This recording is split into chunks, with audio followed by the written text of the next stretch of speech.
Portobello mushroom.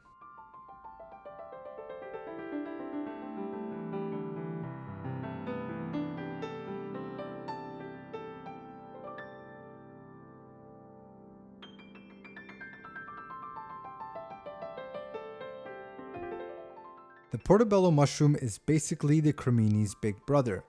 They are the same mushroom species, except the Portobello is much larger.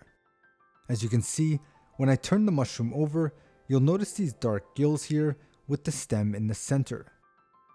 So to remove the stem, start at the base and begin to press with your fingers until you can feel it crushing, upon which it'll easily release from the cap like so. Next, using a spoon, we'll want to scrape off the gills, working gently so we don't tear through the cap's outer edge. Now the reason why you want to remove the gills is because they tend to trap dirt, and once cooked, their color can bleed onto your dishes, resulting in a muddy and unpleasant appearance.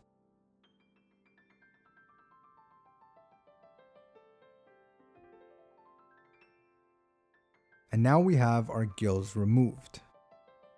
We'll brush off any exterior dirt from the cap surface.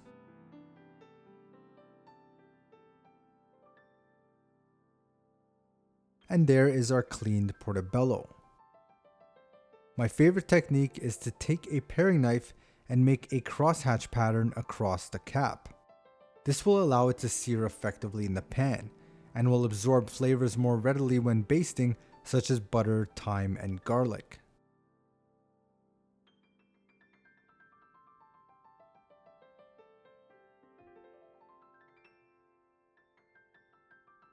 You can also marinate these mushrooms before grilling, and these little slits can trap all the flavor from your marinade.